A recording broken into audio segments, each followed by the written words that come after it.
एक बार फिर से स्वागत है दोस्तों आप सभी का हमारे YouTube चैनल VFAS स्टडी में।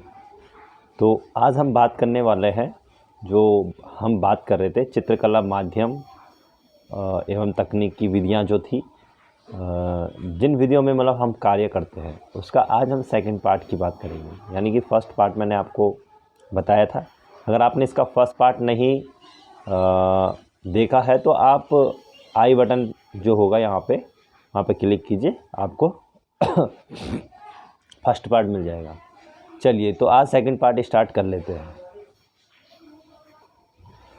तो सबसे पहला यहाँ पर जो बात करेंगे हम एक्रिलिक माध्यम यानी कि रेजिंग माध्यम। ठीक है, कह रहा है कि एक्रिलिक माध्यम के लिए चित्रभूमि कागज, कैनवास, लकड़ी व भित्ति आदि पर बनाया जाता है।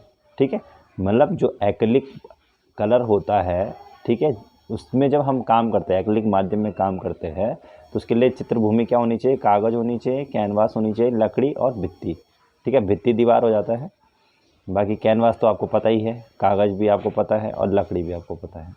ठीक है, कह रहा है आगे कि इसमें सबसे पहले धरातल को रेग मार्ग से हल्का रगड़ा जाता है। यानी कि रेग मार्ग की जब बात आएगी तो ये सोचना फिर वो कहाँ पे काम करने की बात कर रहा है, वो भित्ति की बात कर रहा है, भित्ति यानी दीवार की बात कर रहा है। बाकी कागज़ को थोड़ी ना रगड़ेंगे हम रेत मार्कर से, वो तो बहुत हार्ड होता है, कागज़ तो फट जाएगा ना, कैनवास तो बना हुआ होता है। ठीक है, तो लकड़ी पे हम कह सकते हैं अगर सॉफ्ट बनाना है तो कर सकते हो उसमें यूज़, ऐसा नहीं है अगर उसमें पहले से कुछ लगा है तो वैसे भित्ति पर ज़्यादा प्रयोग इसका होता है सॉफ्ट बनाने के लिए। ठीक है, फिर कह रहा है कि आगे कह रहा है रगड़ा जाता है। ठीक है, फिर कह रहा है कि फिर कार्य किया जाता है, फिर हम वहाँ पे कार्य करते हैं। एक्रिलिक पारदर्शी माध्यम होता है। ठीक है, एक्रिलिक कलर क्या है, पारदर्शी। ठीक है, तो पारदर्शी मैंने बताया है आपको, अपारदर्शी गाढ़े रंग होते हैं, पारदर्शी जो हल्के रंग होते हैं, और एक्रिलिक गाढ़ा भी होता है ऐसा नहीं है, पर उसमें क्या होता है जो आपके शुद्ध रंग होंगे वो पारदर्शी में आ जाते हैं और जो अशुद्ध होते हैं वो आपके अपारदर्शी में आते हैं। चलिए आगे देखिए, और यह सबसे आधुनिक माध्यम है। ठीक है, आधुनिक की बात कर रहे हैं। आगे कह रहा है कि एक्रिलिक की खोज सर्वप्रथम सैंडे पेंटर्स ने किया था। एक्रिलिक का प्रयोग सर्वप्रथम 1920 ईस्वी में लैटिन ग्रुप द्वारा किया गया था। यानी कि जो एक्रिलिक रंग है उसकी खोज सर्वप्रथम सैंडे पेंटर्स ने किया था।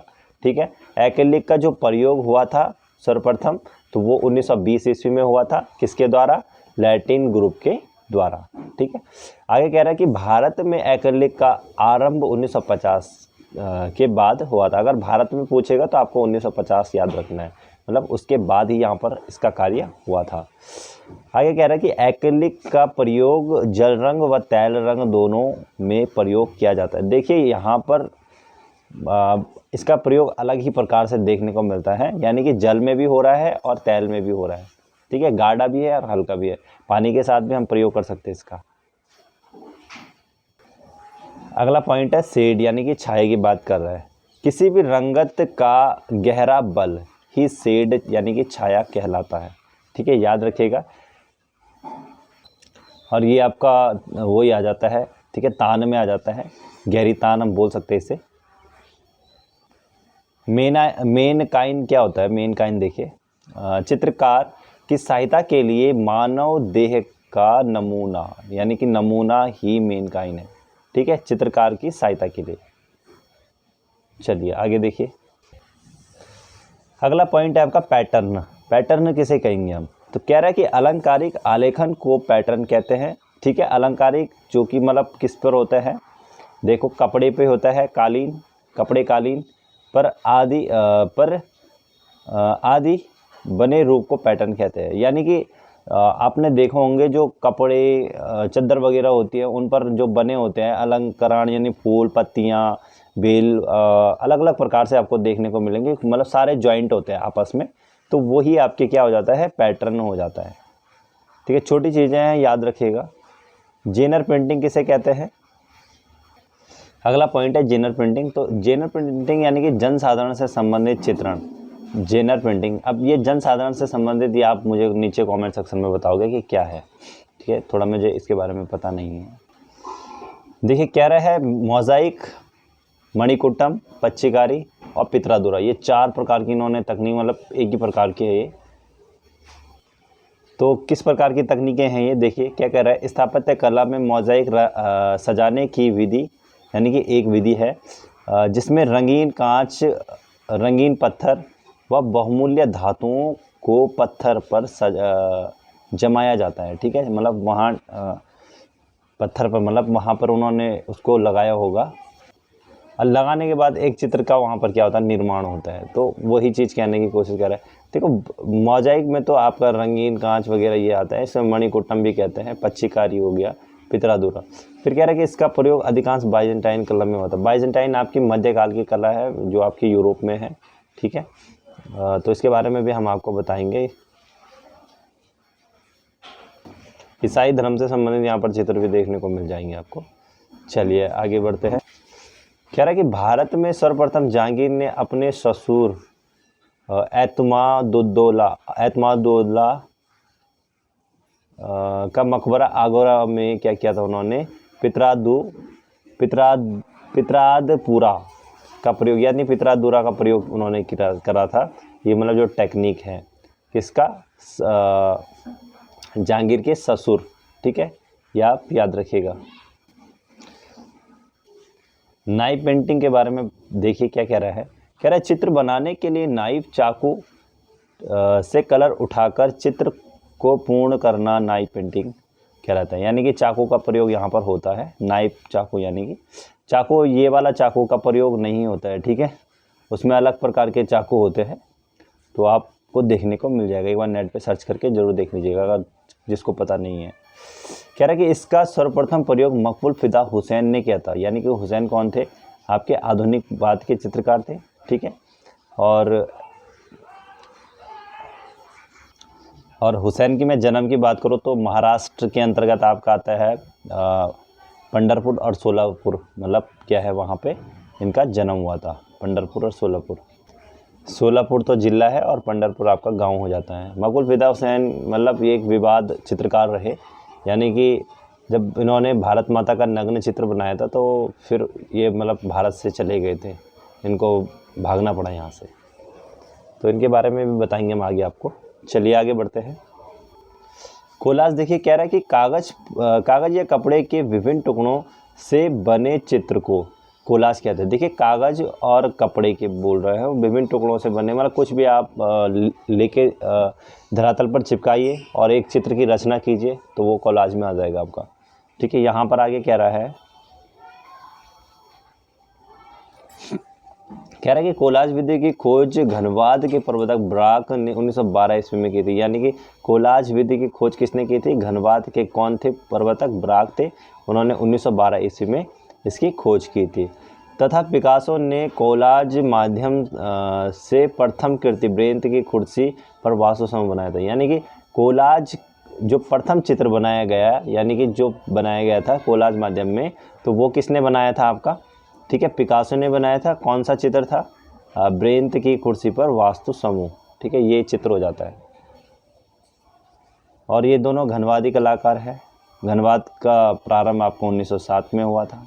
ठीक है, 20वीं शताब्दी का ये आंदोलन है आपका। और पहला चित्र जो है घनवाद का, ये तो कोलाज है ना, पहला चित्र अवनियों की स्त्रियां हैं बनाया। ठीक है, आगे कह रहा है, ये देखिए भारत में कोलाज पद्धति चित्र बनाने वाले महान चित्रकार कौन थे, सतीश गुजराल थे। ठीक है, याद रखना सतीश गुजराल, ये भी आधुनिकवाद की कलाकारी है। पुरनताज, अगला पॉइंट है पुरनताज। पुरनताज किसे कहते हैं, तो कह रहा है पुरनताज की खोज मार्क एंसर्ट मार्क एंसर्ट ने 1925 ईस्वी में किया था। इसमें धरातल पर रेग मार्क कागज से रगड़ना मिटाना प्रक्रिया किया जाता है। ठीक है, तो पुरनताज एक ऐसी पद्धति है, इसकी खोज की बात करो तो मार्क एंसर्ट थे, 1925 ईस्वी में इन्होंने खोज की थी इसकी। ठीक है, अब इसको क्या करते हैं, धरातल पर रेग मार्क से इसको क्या करते हैं, रगड़ना मिटाना। यानी कि इसको देखो कई बार क्या होता है कि जो चित्र हम बनाते हैं फिर हमें वो लगता है कि ठीक नहीं है, इसको हमें मिटा देना चाहिए, तो उसको भित्ति से मिटाकर फिर दूसरे चित्र की रचना हम करते हैं। अब कह रहे हैं ताकि पोत की बनावट एक नए पोत में ताबित हो जाए। तो बिल्कुल सही कह रहा है कि मतलब जो पहला वाला पोत है वो हट जाएगा और दूसरा वाला पोत होगा उसकी हम क्या कर देंगे, रचना कर देंगे वहाँ पे। तो तथा सुंदर पोत सृजित हो जाता है और एक सुंदर पोत की रचना हो जाती है। अगला है ब्लोन ब्लाट्स। ठीक है, ब्लोन ब्लाट्स किसका कहते हैं? तो ब्लोन ब्लाट्स की बात आती है जब, तो कह रहा है कि रंग की बूंदों को चित्र धरातल पर डालकर मुख से फूंक मारकर, ठीक है, पोत का निर्माण करना ब्लोन ब्लाटस है। ठीक है, यानी कि हम कोई भी पेन के अंदर बात करें, कहीं भी हम पेन के अंदर कुछ भी डालें, उसके बाद हमने कुछ भी चित्र बना दिया, तो जो भी रचना बनेगी चित्र की, तो वो एक पोत का निर्माण हो जाएगा। चित्र रचना से पोत का निर्माण होगा और वो क्या होगा, आपका ब्लोन ब्लाटस के लगे। ये बचपन में बहुत काम करते थे वैसे। अगला पॉइंट है बाटिक चित्रण। कह रहा है कि बाटिक चित्रण कपड़ा व चमड़ा दोनों पर प्रयोग किया जाता है। ठीक है, कपड़े की बात करो, चमड़े की, दोनों में प्रयोग होता है। आगे कह रहा है कि कपड़े पर बाटिक करने से पूर्व मोम को लगाया जाता है, यानी कि जब हम कपड़े पर बाटिक को शुरू करते हैं तो उससे पहले हम मोम लगाते हैं। ठीक है, लगाते हैं। रंग को स्टोव के माध्यम से ठीक है, स्टोव के माध्यम से गर्म करके रंगांकन कार्य किया जाता है, यानी कि सब हम क्या करते हैं, रंग को स्टोव में गर्म करते हैं और फिर उसके बाद क्या करते हैं, रंगांकन कार्य हम शुरू करते हैं। चमड़े पर मोम की जगह बबूल के गोंद तथा रंग लगाने के लिए स्प्रिट का प्रयोग किया जाता है। ठीक है, गोंद की जगह हम स्प्रिट का प्रयोग करते हैं। ठीक है, याद रखना आप। चलिए आगे बढ़ते हैं। आगे क्या है कि बाटिक कला का जन्म इंडोनेशिया में हुआ था, यानी कि जब बाटिक का जन्म की बात आएगी तो याद रखना इंडोनेशिया में। ठीक है, मिस्र के निवासी बाटिक से बने वस्त्र पहनते थे। जो मिस्र के निवासी थे, मतलब यानी कि जो बाटिक में चित्रण होता था उनके वस्त्र कौन पहनते थे, आपके मिस्र के निवासी पहनते थे। भारत में राजस्थान, तो राजस्थान हो गया, जैसलमेर हो गया, ठीक है, बाड़मेर, सौराष्ट्र, कर्नाटक में बाटिक का प्रचलन प्राचीन काल से था। ठीक है, याद रखना यहाँ पर बाटिक का प्रचलन जितने भी ये मैंने बताए आपको जगह। ठीक है, ये तो राज्य हो गया राजस्थान, जैसलमेर इसके अंदर आता है, सौराष्ट्र भी हो गया, कर्नाटक। इसमें मतलब क्या था, प्राचीन समय की बात हो रही है कि प्राचीन समय से यहाँ पर बाटिक का प्रयोग किया जाता था। आगे कह रहा है बाटिक कला में रंग फैलाने के लिए विशेष प्रकार के यंत्र का प्रयोग किया जाता है। कोई यंत्र होगा उसका प्रयोग किया जाता है किसके लिए, बाटिक के लिए, यानी कि उसके रंग को फैलाने के लिए उसका प्रयोग किया जाता है। फिर कह रहा है कि जिसे हम तंजांटिंग कहते हैं, मतलब जो रंग फैलाने का यंत्र होगा उसे तंजांटिंग कहते हैं। जावा में एक सेकंड है, हाँ, जो जावा के लोग प्रयोग करते थे, यानी कि वो कौन प्रयोग करते थे, जावा के लोग अधिकांश प्रयोग करते थे। अगला पॉइंट है आपका बंदेज। तो बंदेज किसे कहेंगे हम? कह रहा है कि यह कपड़ा रंगने की पद्धति है। ठीक है, इसे टाई एंड डाई भी कहा जाता है। कपड़ा रंगने की पद्धति है, टाई एंड डाई कहा जाता है। जापान में बंदेज को शिबोरी के नाम से जाना जाता है। ठीक है, फिर कह रहा है भारत में बंदेज का प्रयोग साड़ी, दुपट्टा, चादर, पर्दा आदि को रंगने के लिए किया जाता था, यानी कि भारत में साड़ियों पे दुपट्टा, चादर इनको क्या करने के लिए, रंगने के लिए इसका प्रयोग किया जाता था। बंदेज की रंगाई जो होती है वो सूती कपड़े या रेशमी कपड़े पर किया जाता है। ठीक है, सूती कपड़ा आप याद रखना, बंदेज का प्रयोग किया जाता है, और एक रेशमी कपड़ा होता है। ठीक है, चलिए आगे बढ़ते हैं। बंधक क्या होता है? बंदेज तो मैंने बता दिया, साड़ी वगैरह दुपट्टा इन पे प्रयोग हो रहा है। ठीक है, रंगने की प्रक्रिया है। अब बंधक क्या है? बंदेज बंधक में थोड़ा फर्क है। बंधक वो पदार्थ होता है जो रंगों को बांधता है, यानी कि रंगों को वो क्या करता है, चिपका के रखता होगा। जैसे गोंद, शहद, सरेश, यानी कि वो रंगों को बांध कर रखता है, यानी कि वो हटने नहीं देगा रंग को। ठीक है, उसके बाद है आपका, देखिए कह रहा है एंटीक्रीन। एंटीक्रीन क्या होता है? कह रहा है कि रंगों को खरोच कर रेखांकन करने की पद्धति जो होती है उसे एंटीक्रीन कहते हैं। यानी कि आपने कोई भी चित्र बनाया है, उसके रंगों को खरोच कर, मतलब कुछ रेखाओं का प्रयोग करना, ठीक है, और उसमें एक चित्र का निर्माण करना। कई बार ये भी होता है कि रंगीन रंग से क्या होता है, जैसे हमने क्या कर दिया, ब्लैक रंग लगा दिया, अब उसे खुरोच कर हम क्या करते हैं, वाइट रंग से एक चित्र के निर्माण कर देते, एक चित्र निर्माण कर देते, तो उसी को हम वो कहेंगे एंटीक्रीन। इलेस्ट्रेशन किसे कहेंगे, इलेस्ट्रेशन कला।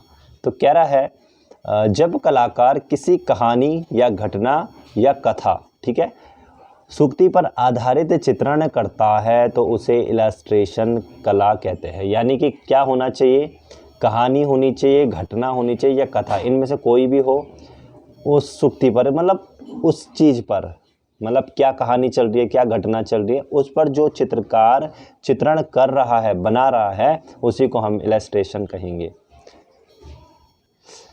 अगला है आपका क्राफ्ट इंस्टॉलेशन। इंस्टॉलेशन की जब बात आती है तो यहाँ पर हम क्या कह रहा है कि घर में अनावश्यक वस्तुओं से किसी चित्र या आकार को कलात्मक रूप देना ही क्राफ्ट कहलाता है।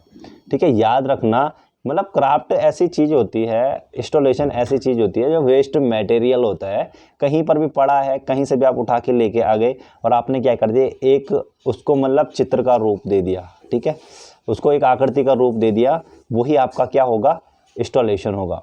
अब ये हमने भी कर रखा है, जब मैं कानपुर में गया था तो वहाँ पर इंस्टॉलेशन आर्ट बनाना पड़ता है, तो यानी कि हमें पूरे ग्राउंड में घूमना पड़ता था, फिर कहीं से कुछ सामान उठा के लेके आए, कहीं से कुछ लाए, और फिर उससे हमने क्या किया, एक टॉपिक जो हमें मिलता था तो उस कबाड़ से हम क्या करते थे, एक आकृति की रचना देते थे वहाँ पे। ठीक है, मतलब एक हम पूरा रचना देते, चित्र बनाते थे, चित्र यानी चित्र भी क्या बोलूँगा मैं, चित्र की रचना ही देना हुआ एक हिसाब से, तो वही आपकी इंस्टॉलेशन आर्ट हो जाती है।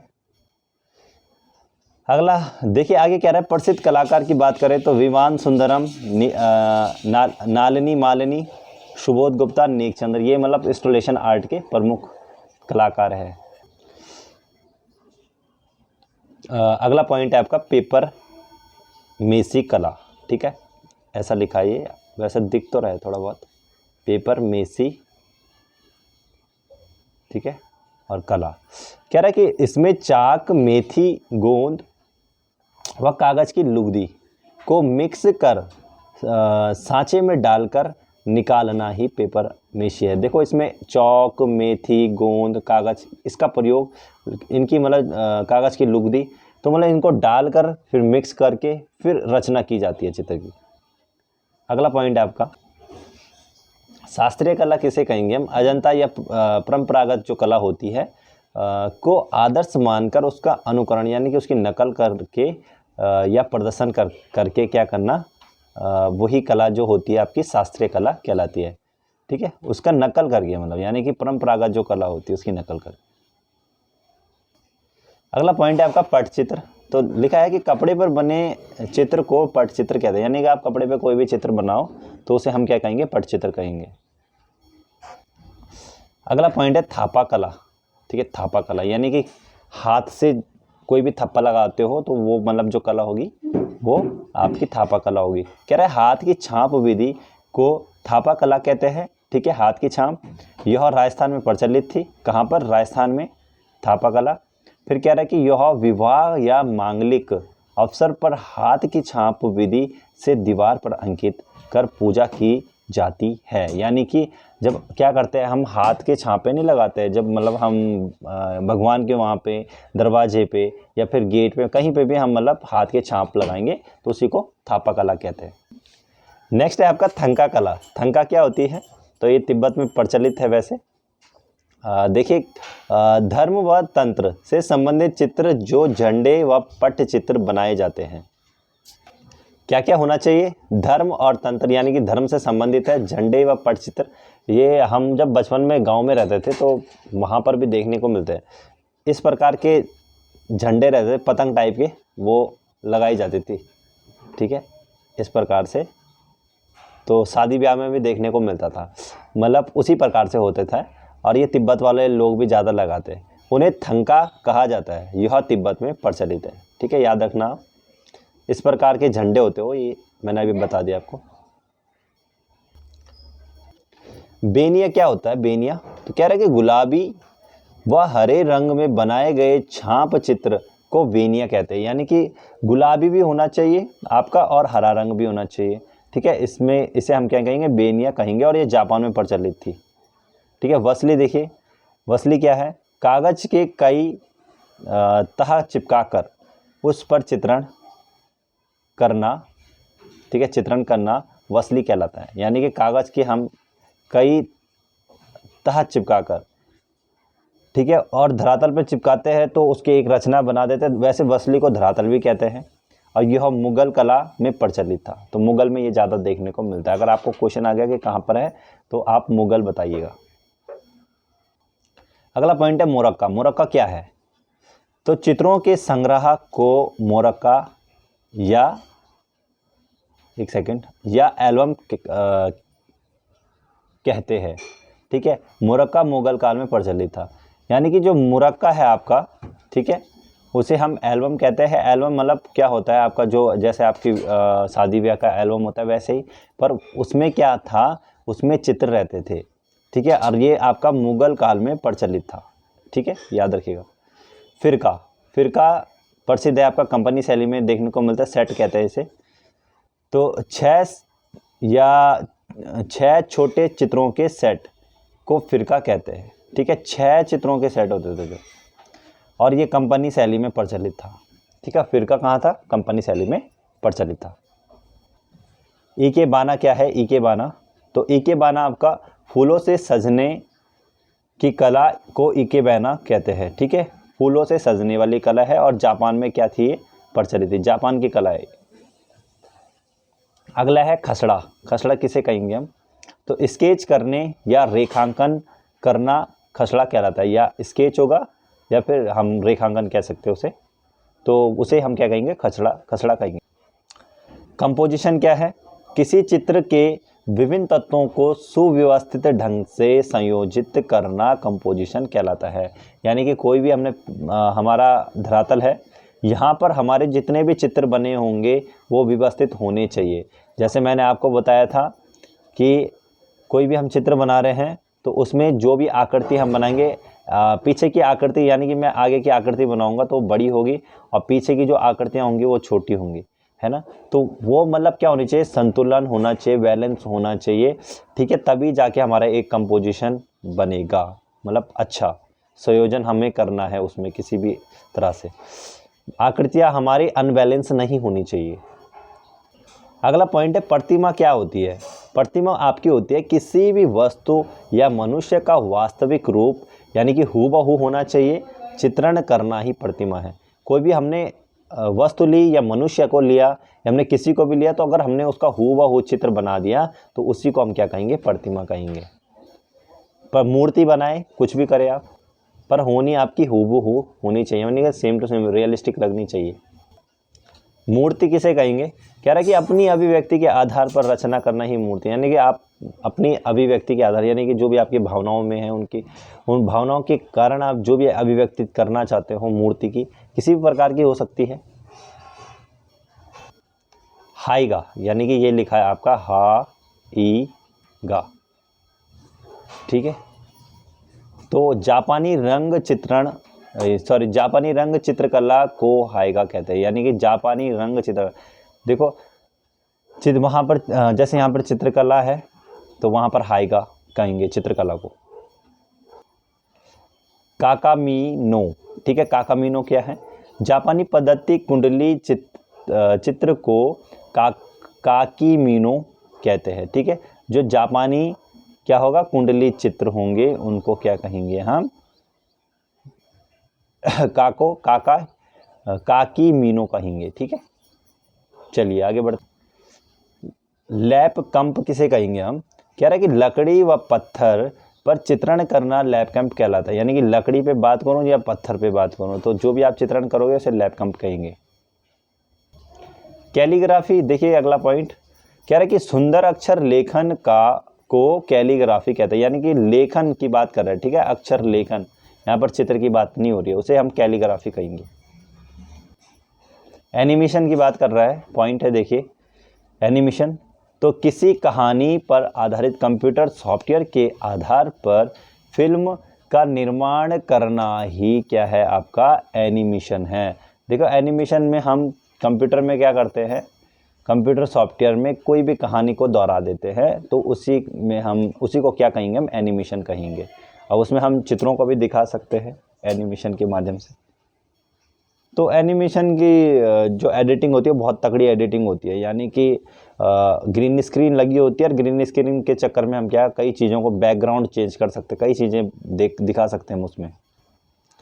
ट्राइबल आर्ट, यानी कि ट्राइबल आर्ट की बात कर रहा है, तो कह रहा है कि जनजातियों से संबंधित कलाकृति को ट्राइबल आर्ट कहते हैं। जनजाति जो कलाएँ होती थी, ठीक है, तो उसी से संबंधित आपकी ट्राइबल आर्ट कहलाएगी। अनटाइटल किसे कहेंगे हम, कह रहा है कि वह चित्र जिसका कोई शीर्षक ना हो अनटाइटल कहलाता है। कोई भी शीर्षक ना हो, मतलब हम सोच के नहीं बना रहे कि मुझे ये बनाना है, कुछ भी बना दिया, मतलब ऐसे ही हवा में कर दिया कुछ भी, कोई शीर्षक नहीं है बना दिया, तो उसी को हम क्या कहेंगे, अनटाइटल कहेंगे। अगला पॉइंट है आपका लोक कला। तो लोक कला इंपॉर्टेंट है, ध्यान दीजिएगा। कह रहा है कि वह चित्र जो परंपरागत तरीके से दीवार फर्श पर बनाया जाता है, यानी कि परंपरागत जो हमारी लोक कलाएँ होती है उससे संबंधित है। दीवार पे बनेगा, फर्श पे भी बन सकता है। फिर कह रहा है कि उससे ट्रेडिशनल आर्ट लोक कला भी कहते हैं, यानी कि ट्रेडिशनल है, ठीक है। जैसे आपकी क्या है, अल्पना, रंगोली, मेहंदी और मांडना, ये सारी लोक कलाएँ हैं। अल्पना आपकी कहाँ की है, पश्चिम बंगाल की है, ठीक है। रंगोली कहाँ की, आपकी महाराष्ट्र की है। आपकी मेहंदी आपकी राजस्थान की है। और मांडना कहाँ की, आपकी मांडना भी आपकी राजस्थान की है।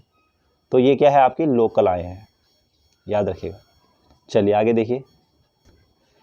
आर्मेचर क्या है, मूर्ति कला में मजबूती प्रदान करने के लिए मूर्ति के अंदर लोहे की रॉड बनी होती है, वही आर्मेचर है, सॉरी आर्मेचर, आर्मेचर है, ठीक है। तो देखिए मूर्ति के अंदर क्या होता है, जो मूर्ति कला हम मूर्ति बनाते हैं ना, तो उसके अंदर हम एक लोहा की रॉड डालते हैं ताकि हमारी जो मूर्ति है वो एकदम खड़ी रहे, ठीक है। कोई भी मूर्ति हम होगी तो उसमें क्या करेंगे, हम लोहे की रॉड डालेंगे, उसके हाथ में होंगे, उसके पैर में होंगे, तो वही क्या होती है आपकी आर्मेचर होती है, ठीक है। आर्मेचर कहते हैं हम उसे।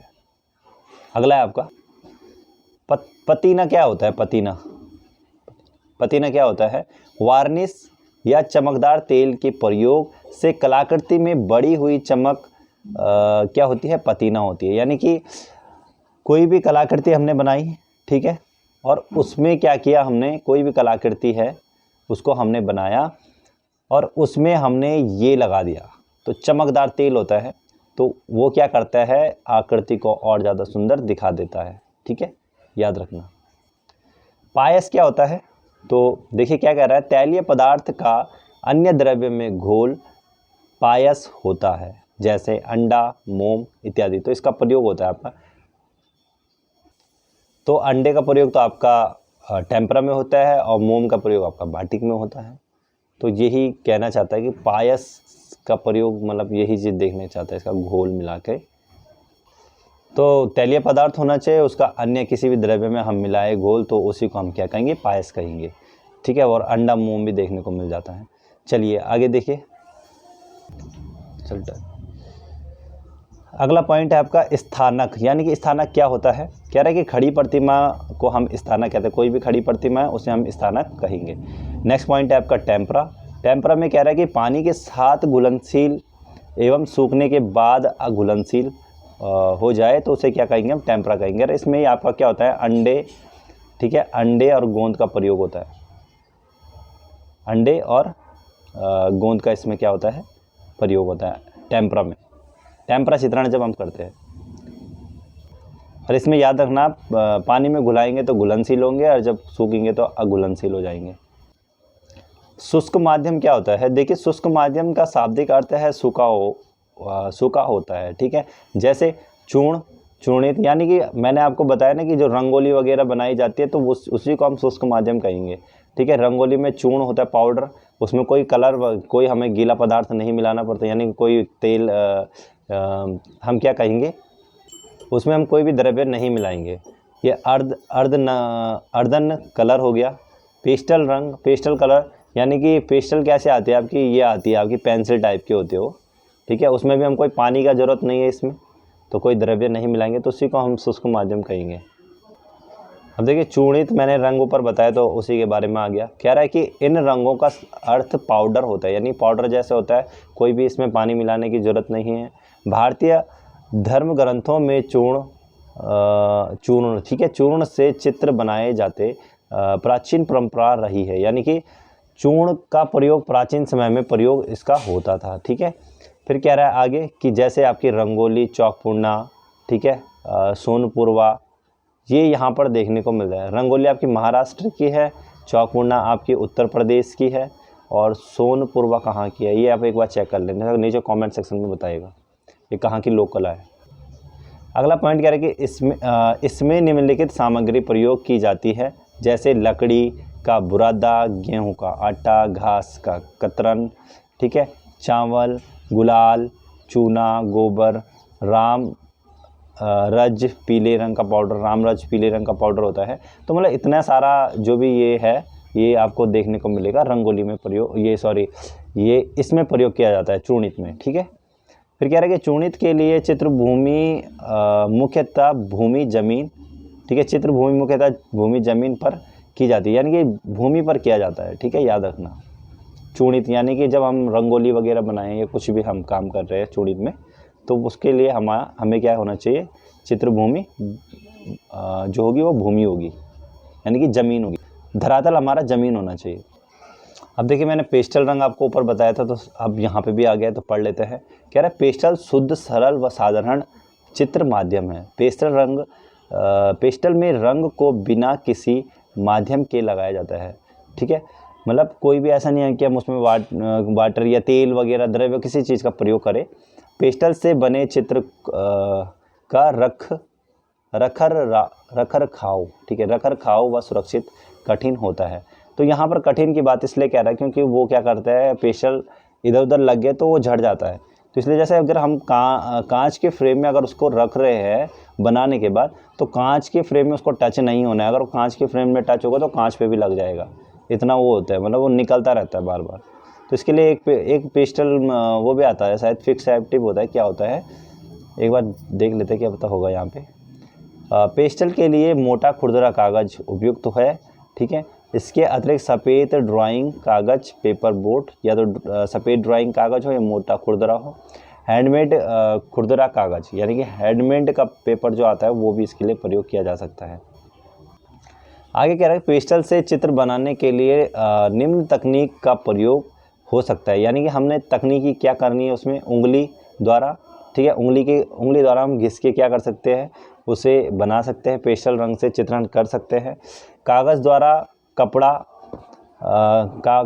कपड़ा, यानी कि कागज़ लिया, ठीक है, उससे भी हम लगा सकते हैं, घिस सकते हैं।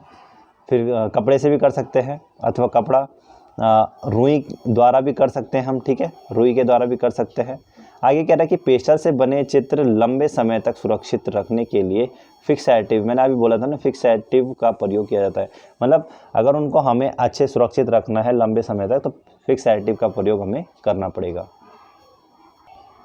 अगला पॉइंट है आपका भित्ति चित्र, यानी कि म्यूरल पेंटिंग, जिसे हम कहते हैं म्यूरल पेंटिंग। कह रहे हैं कि दीवारों पर बने चित्र को भित्ति चित्र कहते हैं, यानी कि दीवार पे बने जो भी चित्र होंगे उसे भित्ति कहेंगे। सबसे प्राचीन चित्रण विधि है, देखो सबसे प्राचीन भित्ति चित्र कहाँ पर देखने को मिले थे, जोगीमारा में देखने को मिले थे, याद रखना। और 300 ईस्वी पूर्व इसका समय हो जाता है, ठीक है, 300 ईस्वी पूर्व, और डॉक्टर ब्लॉक के अनुसार था, ठीक है, जोगीमारा का समय। चलिए इसके बारे में बता दूंगा आपको बाद में। फिर कह रहा है कि भित्ति चित्रण यूरोप के इटली के मध्यकाल में सर्वाधिक विकास, इसकी 2 विधियां हैं, ठीक है, यूरोप में हुआ था मध्यकाल में। किसकी बात कर रहा है, आरंभिक ईसाई कला, बाइजेंटाइन, 4 कलाएँ थी वहाँ पे, बाइजेंटाइन नहीं, सबसे पहले थी आरंभिक ईसाई कला, फिर बाइजेंटाइन, फिर रोमनस, फिर गॉथिक, 4 प्रकार की कलाएँ वहाँ पे थी, ठीक है। उसी में मध्यकाल की बात कर रहा है, ठीक है, मध्यकाल याद रखना, वो यूरोप की बात कर रहा है। यहाँ का मध्यकाल में तो आपकी पाल शैली वगैरह थी, पाल, जैन, अभ्रंश। तो 2 विधियाँ देख लेते हैं कौन सी प्रचलित है। पहला है आपका फ्रेस्कोविनो, यानी कि फ्रेस्कोविनो क्या है, कह रहे हैं कि गीले प्लास्टर पर बनाए गए चित्र फ्रेस्कोविनो कहलाते हैं, ठीक है, गीला होना चाहिए प्लास्टर तभी जाके वो विनो कहलाएगा। फ्रेस्को शब्द इतावली फ्रेस शब्द फ्रेस से बना है, ठीक है, इतावली फ्रेस से बना है, जिसका अर्थ होता है गीली प्लास्टर। और बूनो शब्द इतावली शब्द वियानको शब्द से बना है, ठीक है, वियानको से बना है, जिसका अर्थ होता है अति सफ़ेद चूना, ठीक है, अति सफ़ेद चूना। तथा राजस्थान में इसको पणा तथा जयपुर में इसको अरायसी नाम से पुकारा जाता है। जयपुर में अरायसी है, राजस्थान में पणा नाम से जाना जाता है, ठीक है, याद रखना। फिर कह रहा है कि जयपुर में फ्रेस्को के चित्र चूने, बालू, दही, छाछ, गुड़, ठीक है, गुड़ मिश्रण करके पतले ब्रश से लेप लगाया जाता था। मतलब इतना सारा यहाँ पर देखने को मिला, मोटा गाढ़ा बनाते फिर लेप लगाया जाता है। इसको 3-4 बार लगाया जाता है, ठीक है, एक बार भी नहीं 3-4 बार लगाया जा रहा है। फिर इस विधि से बने चित्र अलवर, चित्तौड़गढ़, फतेहपुर सीकरी, मथुरा, ठीक है, भरतपुर आदि स्थानों पर प्राप्त हुए। तो मतलब इतनी जगह में ये चित्र देखने को मिलता है, इतनी बड़ी इसकी मतलब टेक्निक है, काम करने का तरीका। तो ये था फ्रेस्को बूनो। अब फ्रेस्को सैको के बारे में जानते हैं। फ्रेस्को सैको किसे कहेंगे हम? कह रहे कि सूखे प्लास्टर या दीवार पर बने चित्र फ्रेस्को सैको चित्रण कहलाता है। यानी कि सूखा होना चाहिए, ठीक है, और सूखा प्लास्टर होना चाहिए, तभी जाके हम उसको फ्रेस्को सैको कहेंगे। इसमें जल रंग से चित्रण किया जाता है। सैको चित्र पूर्ण होने के उपरांत रंग को अपारदर्शक रूप में धरातल पर ग्लेज विधि द्वारा लगाया जाता है, ठीक है। रंग जब पूर्ण हो जाएगा उसके बाद हम क्या करते हैं, अपारदर्शी रंग को अपारदर्शी पूर्ण रंग से धरातल पर लगाते हैं। इसी को हम क्या कहते हैं, ग्लेज विधि द्वारा लगाए जाते हैं, ठीक है। मतलब इसमें हम क्या करते हैं, ग्लेज विधि द्वारा लगाएंगे। इसमें ठीक है, मक्खन रहित दूध पायस के रूप में मिलाया जाता है, जो सदैव के लिए अमिट हो जाता है, यानी कि मिटता नहीं है, सदैव के लिए रह जाता है। अब वैसे तो सदैव भी नहीं कहेंगे, मिट जाता है, पर यह है कि काफ़ी टाइम तक चल जाता है। इसका प्रमुख उदाहरण है अजंता गुफा बने चित्र, यानी कि अजंता में जो चित्र है वो फ्रेस्को के माध्यम से बने हैं सैको। और वहाँ पर आपको जो देखने को मिलेंगे तो कई चित्र है जिन पे धुंधलापन आ गया है, क्योंकि बारिश के कारण होता है, कई चीज़ें होती हैं, तो फिर वो मिटने लग जाता है धीरे धीरे। पर काफ़ी चित्र अभी तक साफ दिखते हैं, ऐसा नहीं है। पेंसिल की बात कर रहा है तो देखिए पेंसिल किसे कहेंगे हम। किसी चित्र का रेखांकन करने के लिए छाया प्रकाश उत्पन्न किया जाता है, यह ग्रेफाइट से बनी होती है। देखो रेखांकन के लिए छाया प्रकाश का उत्पन्न करने के वही पेंसिल है और ग्रेफाइट से बनी होती है। पेंसिल यह सिडार नामक लकड़ी की बनी होती है। पेंसिल 3 प्रकार की होती है, ठीक है। तो सिडार नामक एक लकड़ी होती है, उससे पेंसिल बनी होती है। नंबर 1 है आपकी, 3 प्रकार देख लेते हैं। एच पेंसिल यानी कि हार्ड या कड़ी पेंसिल, ठीक है, इसको हार्ड बोलेंगे हम। जितना H1 लगेगा H2 लगेगा उतनी पेंसिल क्या होगी, हार्ड होगी। बी पेंसिल सॉफ्ट या फिर मुलायम पेंसिल हम इसे कहेंगे, ठीक है। अब आता है आपका HB, ठीक है, HB आएगा तो ये पेंसिल क्या होती है, हार्डनेस और ब्लैकनेस में आ जाती है, यानी कि वो हार्ड भी है और ब्लैक भी है। अब देखिए यहाँ पर क्या होगी कि B है तो अगर 2 भी हो जाएगी और सॉफ्ट होगी, 4 भी होगी तो और सॉफ्ट होगी, ठीक है, 4B 6B 8B 9B 10B 11 जो भी चीज़ें जितनी आगे B लगेंगे आपके और पॉइंट बढ़ता रहेगा तो समझना कि वो उतनी ज़्यादा सॉफ्ट हो जाएगी पेंसिल, ठीक है, उतनी क्या होगी, सॉफ्ट होगी। अब जितना आपका लगेगा, आपका जितना लगेगा कि जितना आपका माइनस में जाएगा, यानी कि 2H 3H 4H उतनी पेंसिल क्या होगी, हार्ड हो जाएगी, ठीक है। और बीच का जो होगा HB यानी कि HB होगा और B भी होगा, ठीक है, तो वो क्या हो जाएगा, दोनों में आएगा, यानी कि मैंने अभी बताया ना, हार्डनेस में भी आएगा और ब्लैकनेस में भी आ जाएगा, दोनों में आ जाएगा। आई होप कि आप सबके कंसेप्ट क्लियर हो रहे होंगे और आपको समझ में आ रहा होगा। कहीं पर दिक्कत होती तो पूछ लीजिए।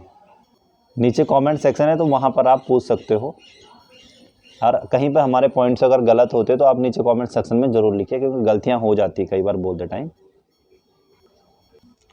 सर्वप्रथम पेंसिल की कंपनी की स्थापना की बात कर रहे हैं तो 1716 ईस्वी में इंग्लैंड के फेवर नामक एक व्यक्ति थे, उन्होंने की थी। ठीक है, पेंसिल की स्थापना की बात कर रहा है सर्वप्रथम, तो 1716 इंग्लैंड के फेवर नामक व्यक्ति थे। ठीक है, आगे कह रहे हैं कि प्रथम ग्रेफाइट पेंसिल 1662 ईस्वी में इंग्लैंड में बनी थी। ठीक है, प्रथम ग्रेफाइट पेंसिल 1662 इंग्लैंड में। अभी यहाँ पे प्रथम पेंसिल की स्थापना 1700 है, एक बार सन को चेक कर लेना, क्योंकि यहाँ पर 1600 में तो ग्रेफाइट पेंसिल बन गई, तो फिर स्थापना 1700 में कैसे हो रही है, इसको थोड़ा कंफ्यूजिंग हो रही है मुझे, तो एक बार इसे चेक कर लीजिएगा आप। तो कई बार सन जो होते हैं ना बहुत गड़बड़ होते हैं, तो अधिकांश जो सन होते हैं वो गलत ही होते हैं बहुत ज़्यादा, और एकदम कैरेक्टर नहीं रहते हैं। चलिए कोई नहीं, आप चेक कर लेना एक बार। आगे कह रहा है कि हार्ड पेंसिल कौन सी होगी, एच होगी, 2H होगी, 3H होगी, 4H होगी। अभी मैंने आपको बता दिया था, ज्यामिति या रेखांकन में प्रयोग किया जाता है। ठीक है, और ये ज्यामिति या रेखांकन में प्रयोग की जाती है।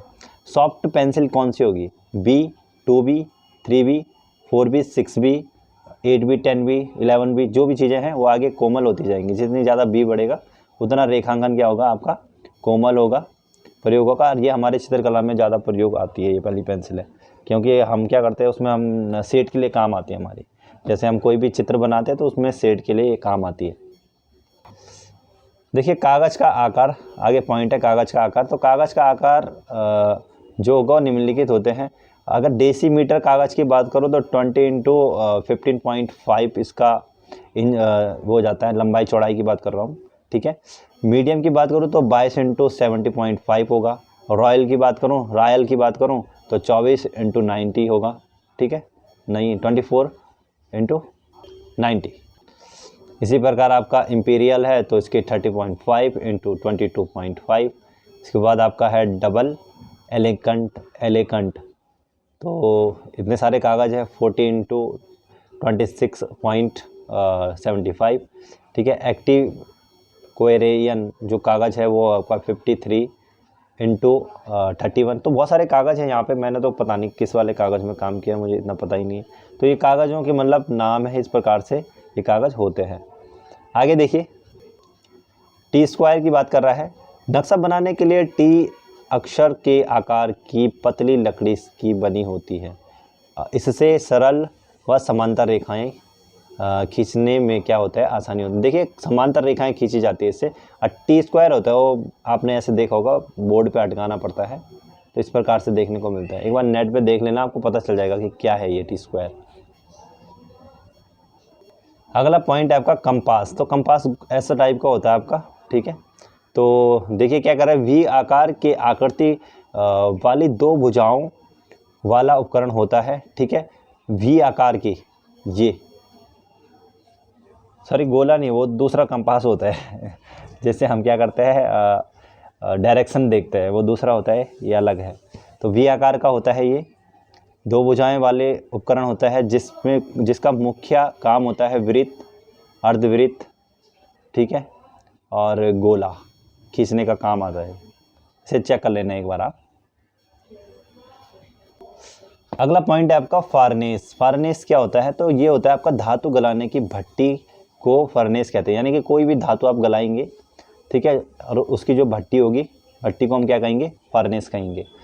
आगे कह रहे हैं गाज किसे कहेंगे हम, तो गाज का प्रयोग लकड़ी की मूर्ति बनाने के लिए किया जाता है। यानी कि जो गाज होगा सिंपल ही है कि लकड़ी की मूर्ति बनती है जो, उसे हम गाज कहते हैं।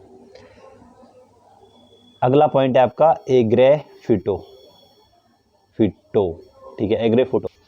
तो एग्रेफिटो जो है वो किसी चित्र में नीचे वाली रंग की परत को खरोंचना एग्रेफिटो कहलाता है। इसका विकास 13वीं शताब्दी यूरोप में हुआ था। एग्रेफिटो से कहेंगे हम, ठीक है, रंग की क्या करेगा, नीचे वाली परत को खरोंचेंगे जो हम, उसी को एग्रेफिटो कहते हैं। लास्ट पॉइंट है हमारा चेरास यूरो, ठीक है, चेरास यूरो। तो कह रहा है कि चित्र में छाया प्रकाश पैदा करना ही चेरास्यूरो कहलाता है। इसका सर्वप्रथम प्रयोग लियोनार्डो विंची ने किया था। ठीक है, तो सर्वप्रथम की बात आएगी तो लियोनार्डो विंची ने प्रयोग किया था इसका, और ये छाया प्रकाश की क्या है, एक पद्धति है। ठीक है, चेरास्यूरो टेक्निक बोलेंगे हम इसको। तो ये हो गया हमारे आज के क्वेश्चन। अब आगे हम बात करेंगे जो भी आएगा, इसमें वस्तुनिष्ठ प्रश्न है हमारे, तो वो हमारे 2 पार्ट में आएंगे, एक ही पार्ट में कर लूँगा, वैसे कम ही है ये क्वेश्चन, तो देखते हैं क्या होता है। तो आज की वीडियो पूरी कंप्लीट हो चुकी है। और देखिए, पता है जितनी भी मैंने आपको टेक्निक बताई ना, इनके जो नाम है ना थोड़ा सा टफ है। ठीक है, बाकी आप जब अंदर पढ़ोगे ना तो मतलब आपने सब चीज़ें आपको समझ में आ जाएंगी, यानी कि आपने वो देखे हैं। ठीक है, कई भी चीज़ है, बस थोड़ा सा बाहर से इनके नाम थोड़ा टफ है ना, तो वही चीज़ है। तो इनको समझना पड़ेगा, नाम को याद करना पड़ेगा, फिर आप समझ जाओगे कि अंदर इसका मैटर है क्या। चलिए, आज की वीडियो हम यहीं पे समाप्त करते हैं। आई होप कि आपको वीडियो पसंद आई हो और आप लोग अपनी स्टडी अच्छे से करते रहिए, है ना।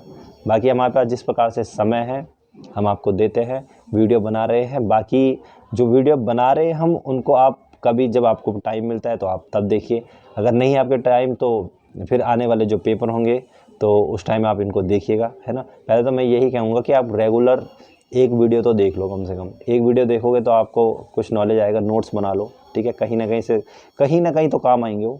ठीक है, अब जब हमारे मुंह के सामने पेपर आ जाएगा, यानी कि सामने पेपर रहेगा 2 महीने बाद, 3 महीने बाद, तब तैयारी करोगे तो कोई फ़ायदा नहीं है। अभी से तैयारी करके चलोगे तो ज़्यादा फ़ायदा है। चलिए, तो आज की वीडियो यहीं पे समाप्त करते, बाकी आप समझदार हैं। तो इसी के साथ आज की वीडियो समाप्त करते हैं, फिर मिलते हैं एक नई वीडियो के साथ दोस्तों। तब तक के लिए जय हिंद, वंदे मातरम।